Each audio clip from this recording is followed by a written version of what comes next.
I was holding our wedding invitation, staring at the date printed in elegant gold script, June 15th. In just 2 weeks, I would become Mrs. Tyler Henderson. After 3 years together, we were finally taking the next step. My heart felt so full of joy and hope. But there was something odd happening lately with Madison, my 24-year-old stepsister. She had always been the golden child of our family, the princess everyone adored. Recently, though, she seemed different around Tyler and me, more interested in our conversations, asking strange questions about our relationship. I brushed off the weird feeling creeping into my chest. Before I share what became the most devastating day of my entire life, let me know what city you are watching from in the comments below. Please hit that like button if you have ever trusted someone completely with your whole heart, because this story will show you exactly why sometimes the people closest to us can cause the deepest pain imaginable. Let me take you back to when this whole nightmare began. My dad remarried when I was 16 years old, bringing Patricia and her daughter Madison into our lives. Madison was only 12 then, but she was absolutely gorgeous, incredibly smart, and had this natural charm that made everyone fall in love with her instantly. While I always had to work hard for good grades and struggle to get attention, everything just came so easily to Madison. She was like sunshine in human form. Patricia made it clear from day one that Madison was her precious baby girl. Whenever Madison wanted something, she got it without question. I remember when Madison needed a dress for her junior prom, Patricia immediately took her shopping and bought her a $1,500 gown without blinking an eye. When my senior prom came around the following year, I had to work extra shifts at the local coffee shop just to afford a dress from the clearance rack. My dad tried his best to balance things, but Patricia had this way of making him feel guilty whenever he spent money on me instead of Madison. I learned to become independent early. I worked throughout high school, saved money for college, and basically raised myself while Madison got everything handed to her on a silver platter. Do not get me wrong, I never hated Madison for it. She was actually sweet to me most of the time, and I accepted my role as the older sister who just had to work harder for everything. That was just how our family worked, and I made peace with it. 3 years ago, everything changed when I met Tyler at the law firm where I worked as a junior associate. He was a paralegal there, incredibly talented and ambitious. Tyler had this warm personality, an amazing sense of humor that could make me laugh even on my worst days. We started as colleagues, then became friends who would grab coffee together, and slowly that friendship blossomed into something beautiful and real. Tyler was 27 when we met, and he had these big dreams of going to law school eventually. He worked so hard at everything he did, and I admired his determination. Our first official date was at this tiny Italian restaurant downtown, and we talked for hours about our hopes, dreams, and fears. I had never connected with anyone the way I connected with Tyler. He made me feel like I was worth something special, like I deserved love and attention just for being me.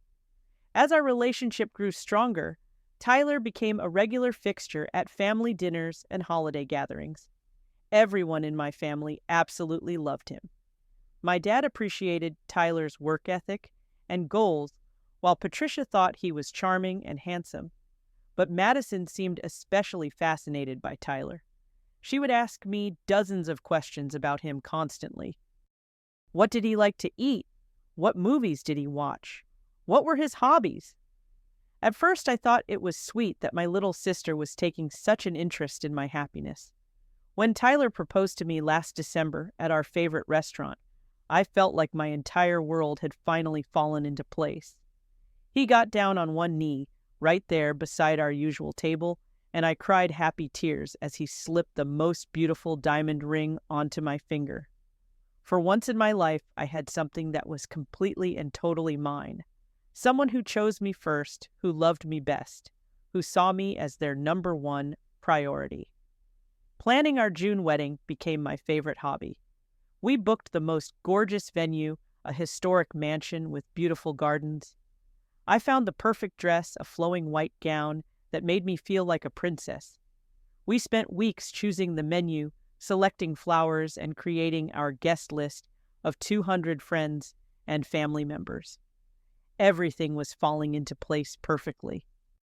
Madison volunteered to help with tons of wedding preparations, which made my heart so warm. Finally, my stepsister was showing genuine interest in my life and happiness. She helped me address invitations, choose centerpieces, and even came dress shopping with me. I thought maybe our relationship was finally evolving into something closer and more meaningful.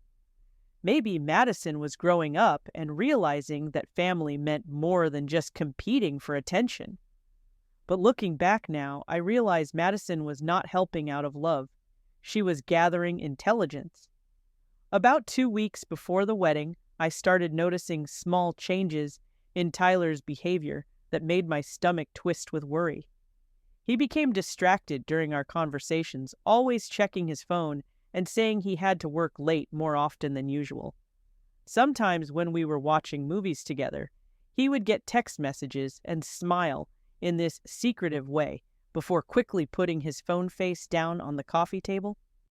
Madison also started acting differently around the same time. She would disappear most evenings, claiming she was going to study groups or meeting friends for dinner. When I asked her about her plans, she would give vague answers and change the subject quickly. One Tuesday night when I came home early from work, I heard laughter coming from Madison's bedroom. It sounded like there was someone else in there with her, but when I knocked on her door, it took her almost 5 minutes to answer. When Madison finally opened the door, her face was flushed red, and she seemed nervous.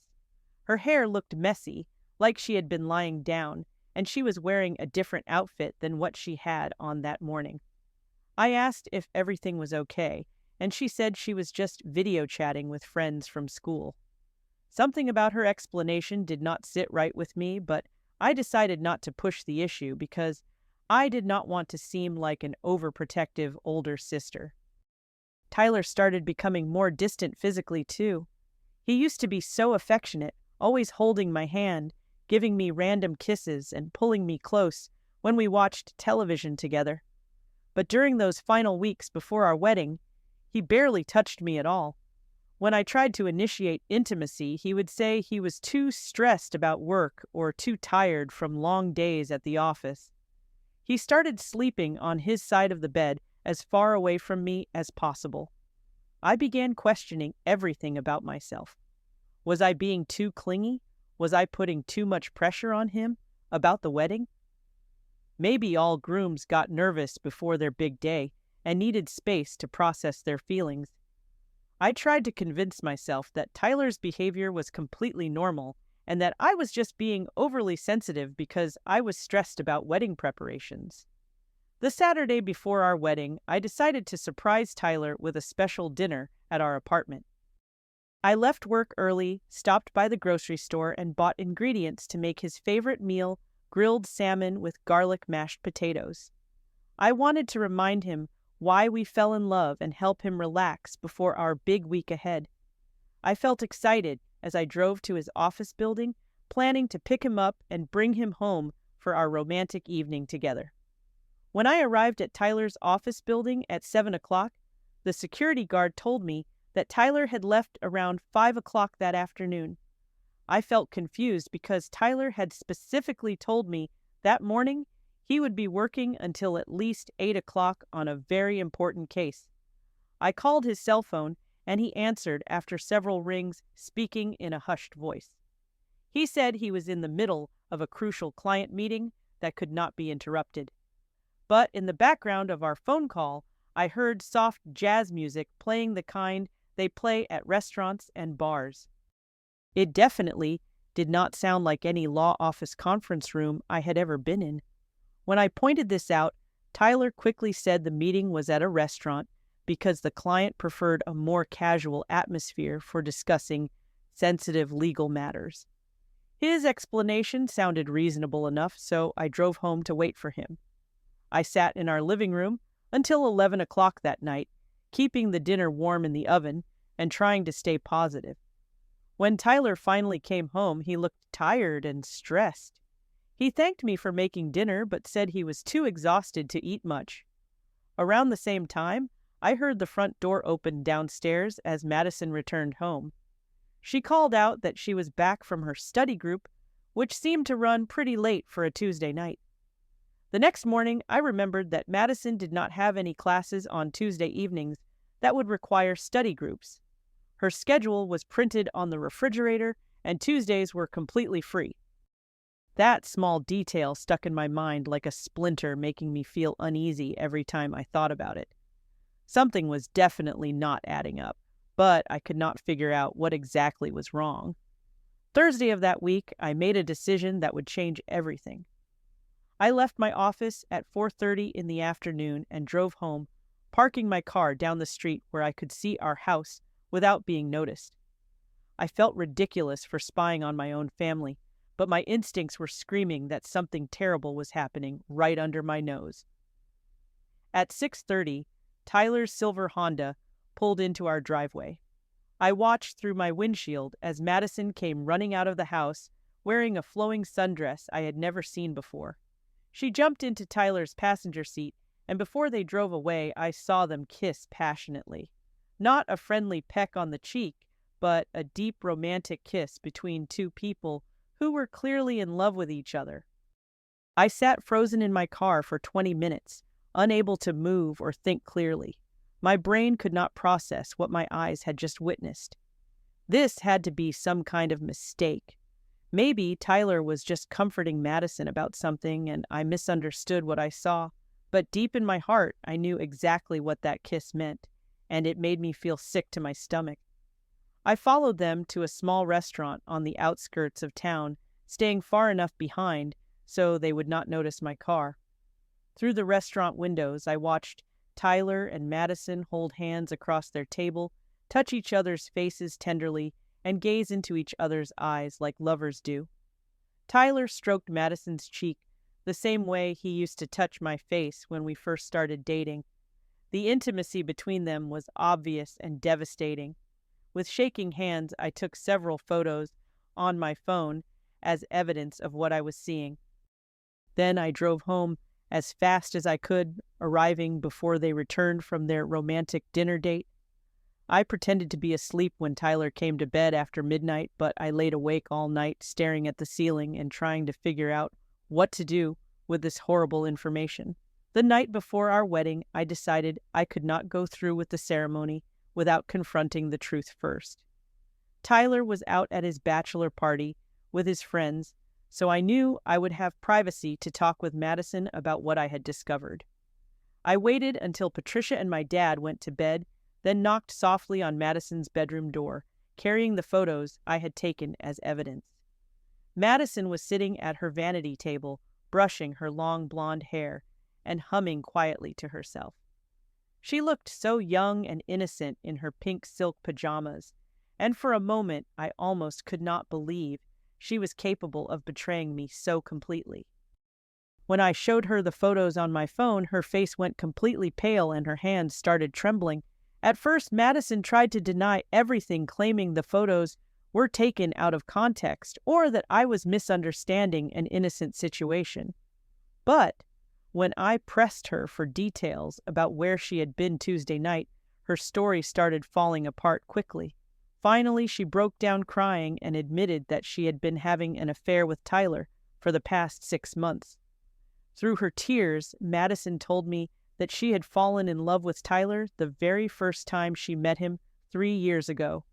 She said she tried to ignore her feelings because she knew he was with me, but the attraction was too strong for both of them to resist. According to Madison, Tyler had also developed feelings for her over time, and they had been fighting their connection until they finally gave in to temptation earlier this year.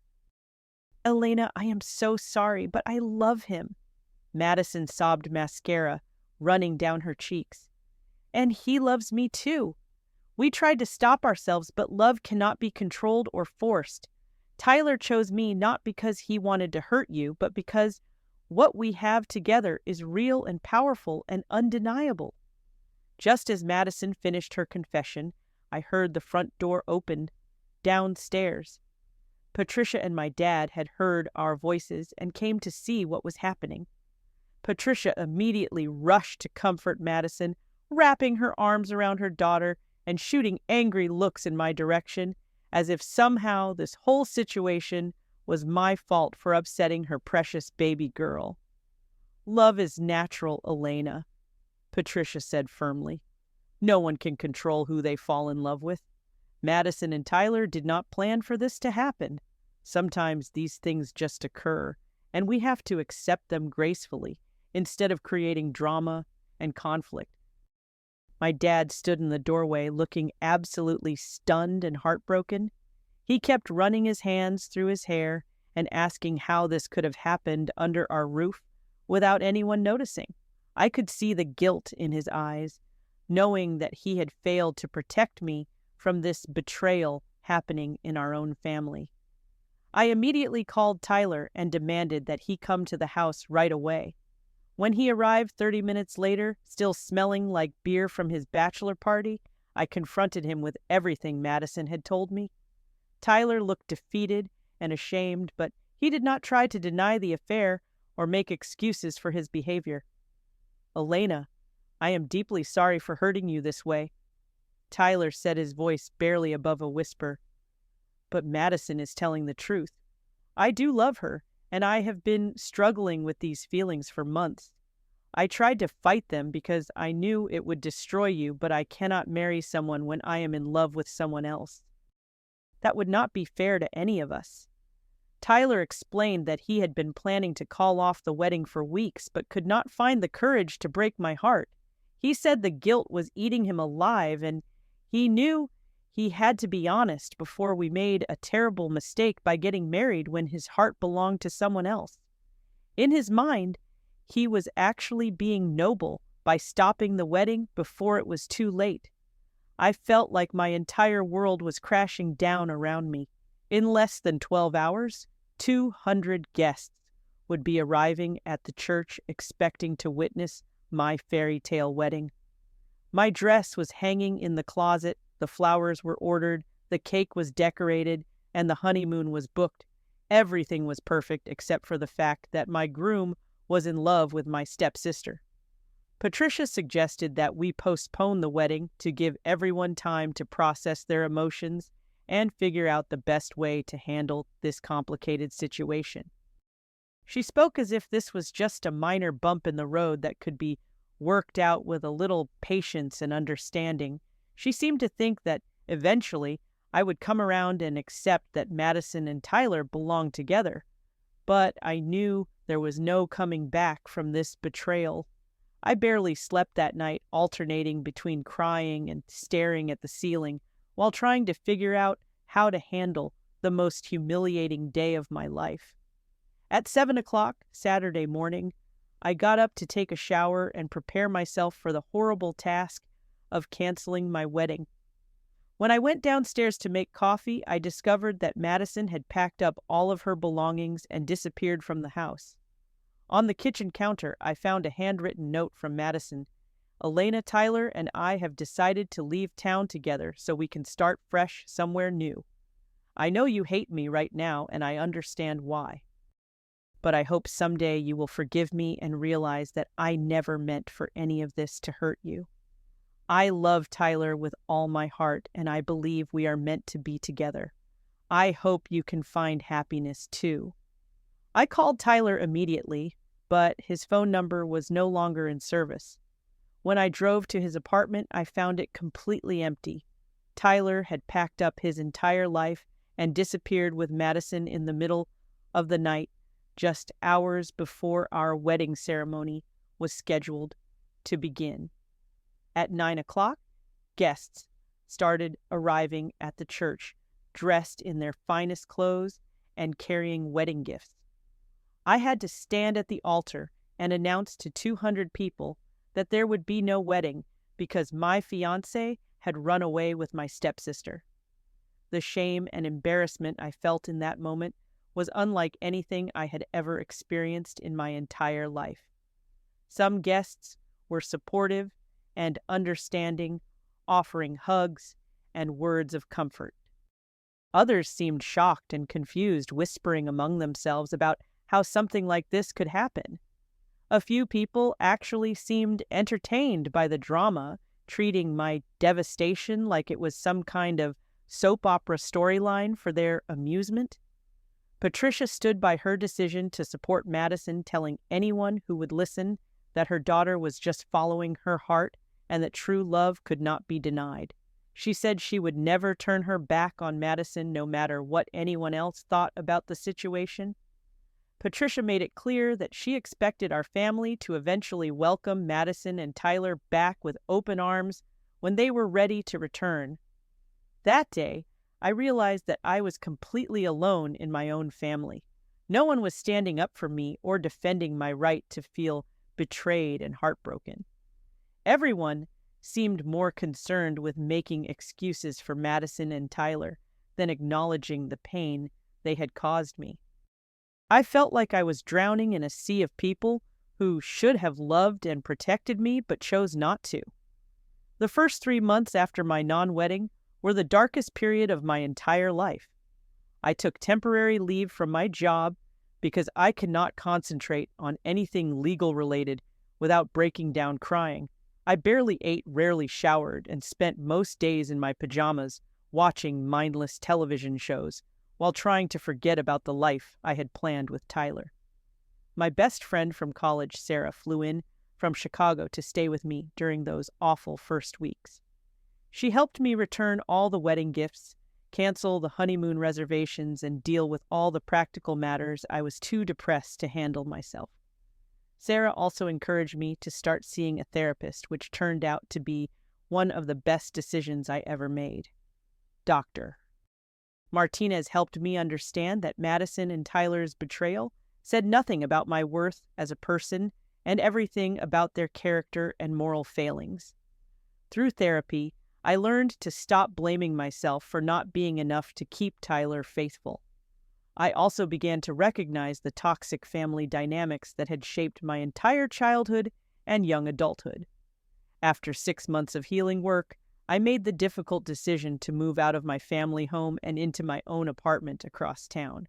I needed physical distance from Patricia's constant defense of Madison's actions and my dad's uncomfortable attempts to pretend everything would eventually return to normal.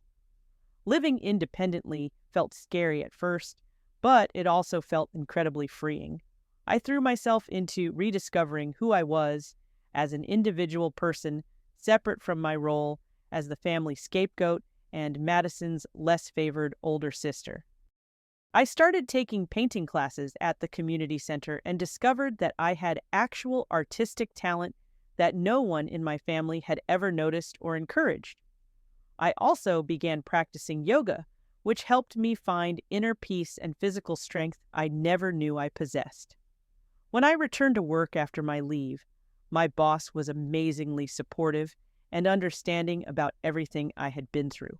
Instead of treating me like damaged goods, she actually promoted me to senior associate and gave me more challenging cases to work on. For the first time in my career, I felt truly valued and respected for my professional abilities. About 18 months after Tyler and Madison ran away together, I met David at a work conference in Denver. He was an architect presenting on sustainable building design, and I was immediately drawn to his passion for his work and his gentle, honest personality. David was nothing like Tyler in the best possible ways. He was reliable, straightforward, and genuinely interested in getting to know me as a person. David and I took our relationship very slowly, partly because I was still healing from my previous betrayal, and partly because we both wanted to build something solid and lasting. He never pressured me to move faster than I was comfortable with, and he showed incredible patience with my occasional moments of insecurity and fear. After dating for 8 months, David moved in with me, and we began building a life together based on mutual respect and genuine love. 2 years and 3 months after the worst day of my life, my phone rang, while David and I were making Sunday morning breakfast together. The caller ID showed Patricia's name, which surprised me because we had not spoken in over 6 months. When I answered, Patricia's voice sounded strained and urgent.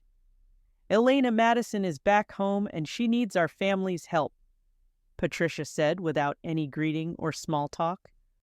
"Tyler left her for another woman when they were living in Seattle. Madison is 7 months pregnant and has nowhere else to go. She made a terrible mistake and she knows it. Now she needs her family to forgive her and help her get back on her feet." I felt a strange sense of calm wash over me as Patricia spoke. 2 years ago, this phone call would have sent me into an emotional tailspin, but now I felt nothing but mild curiosity about what had happened to the people who had once caused me so much pain. I was not angry anymore, but I was also not particularly interested in getting involved in Madison's latest crisis. Patricia went on to explain that Madison had been calling and crying, begging to speak with me directly. According to Patricia, Madison wanted to apologize properly and ask for my forgiveness so that she could move back into our family home while she prepared for the baby's arrival. Patricia clearly expected me to welcome Madison back with open arms and pretend that the past 2 years had never happened. "She is family, Elena," Patricia said firmly. "Family forgives each other and sticks together through difficult times. Madison needs us now more than ever, and it would be cruel to turn our backs on her when she is pregnant and alone." Later that same day, Madison called me directly. Her voice sounded different, smaller somehow, without the confident charm she had always possessed. She cried as she apologized for betraying me and ruining my wedding day. She told me that Tyler had revealed his true character during their time together, becoming controlling and eventually cheating on her with a 21-year-old waitress he met at work. "Elena, I was so wrong about everything," Madison sobbed into the phone. "Tyler was not the man I thought he was.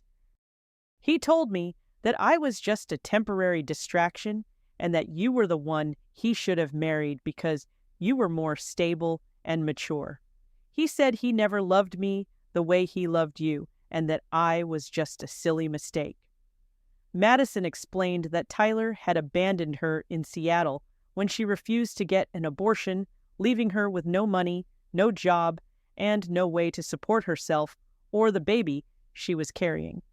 She had been staying at a women's shelter for the past month, trying to figure out what to do next. She begged me to let her come home and promised that she had learned her lesson about the consequences of selfish actions. I listened to Madison's story with a mixture of sympathy and emotional detachment. I felt sorry for her situation, especially knowing she was pregnant and struggling financially. But I also recognized that Madison was once again expecting other people to rescue her from the consequences of her own choices. She wanted forgiveness and support without having to truly face the magnitude of what she had done to our family. 3 days later, I agreed to meet Madison at a quiet coffee shop downtown. It was the first time I had seen her in over 2 years, and the change in her appearance was dramatic. Gone was the glowing, confident young woman who had stolen my fiancé. Instead, Madison looked exhausted, swollen from pregnancy, and genuinely frightened about her future. Madison spent an hour telling me about her difficult time with Tyler, describing how he had gradually become emotionally abusive and controlling. She said he constantly compared her to me, telling her that she was too immature and irresponsible to be a good wife or mother. Tyler had isolated Madison from any friends she made in Seattle and prevented her from getting a job or building any kind of independent life. "Tyler told me that you were the one who got away and that he realized what a mistake he had made by leaving you," Madison said, tears streaming down her face. "He said that stealing your fiancé was probably the most immature thing I had ever done, and that I would never be half the woman you are." As Madison spoke, I realized that Tyler had been playing both of us from the very beginning. He had never truly loved either Madison or me. Instead, he had used our insecurities and family dynamics to manipulate us both for his own selfish purposes. Madison had been just as much a victim of Tyler's lies as I had been, even though her actions had still caused tremendous pain, but understanding Madison's situation did not automatically make me responsible for fixing it. "Madison, I do forgive you for what happened," I said, calmly reaching across the table to squeeze her hand. "And I am genuinely sorry that Tyler treated you so badly. No one deserves to be abandoned and abused, especially when they are pregnant. But forgiving you does not mean that I am obligated to rescue you or pretend that what happened between us did not matter." I explained to Madison that I had spent 2 years learning how to value myself and set healthy boundaries with people who had hurt me. I told her that while I wished her well and hoped she would find a way to build a good life for herself and her baby, I was not willing to be her safety net anymore. "You need to learn how to save yourself, Madison," I said gently but firmly. I spent too many years of my life trying to save other people who did not appreciate or respect my efforts. I cannot go back to being that person, even for family. I offered to help Madison research resources for single mothers, including job training programs and affordable housing options, but I made it clear that I would not be providing financial support or allowing her to move in with David and me. I also explained that I would not be returning to our family home to play happy family while everyone pretended that Madison's betrayal had not happened. "I forgive you, Madison, but forgiveness does not mean forgetting," I said as our conversation came to an end. "It means that I am not carrying anger about the past anymore, but it does not erase the consequences of what happened or change the boundaries I need to maintain for my own well-being." Madison looked disappointed and hurt by my response, but she seemed to understand that I was not the same person she had betrayed 2 years earlier. I had grown stronger, wiser, and more self-aware during my time away from our toxic family dynamics. I was no longer willing to sacrifice my own happiness and peace of mind to keep other people comfortable. As I drove home from that coffee shop meeting, I felt proud of myself for handling the situation with grace and maturity. I had managed to extend compassion to Madison while still protecting myself from being manipulated or taken advantage of again. It felt like the final piece of my healing journey had fallen into place. 6 months later, David proposed to me during a weekend trip to Napa Valley. His proposal was simple, sincere, and perfectly suited to who we are as a couple. We are planning a small, intimate wedding next spring with just our closest friends and family members who have consistently supported our relationship. This time, I know with absolute certainty that my groom will be standing at the altar waiting for me. Today, I am happier and more fulfilled than I ever imagined possible. I have learned that sometimes the worst betrayals in our lives can actually become the greatest gifts if we use them as opportunities to grow and discover our own strength. Madison's betrayal forced me to examine my relationships, my family dynamics, and my own self-worth in ways that ultimately made me a healthier and more complete person. I rarely think about Tyler anymore except to feel grateful that I discovered his true character before I legally tied my life to his. Madison and I exchange Christmas cards each year, and I genuinely hope she is building a good life for herself and her daughter. But we will never be close sisters again, and I have made peace with that reality. The most important lesson I learned from this experience is that forgiveness and boundaries can coexist beautifully. I can forgive someone for hurting me while still protecting myself from being hurt by them again. I can have compassion for someone's struggles while refusing to be responsible for solving their problems. And I can love my family while choosing not to participate in toxic dynamics that diminish my self-worth. Sometimes the most loving thing we can do for ourselves and others is to say no to requests that would compromise our own well-being and happiness. Learning to prioritize my own needs and feelings was not selfish. It was essential for building the healthy, joyful life I have today with David. Have you ever had to choose between forgiving someone and protecting yourself from future harm? I would love to hear your thoughts in the comments below. If this story resonated with you, Please give it a like and subscribe for more real-life stories about overcoming betrayal and finding strength. Share this video with anyone who might need to hear that they deserve better than people who do not value their worth. Thank you for listening to my story, and remember that your happiness and peace of mind are always worth protecting. I wish you all the love and healing you deserve in your own journeys.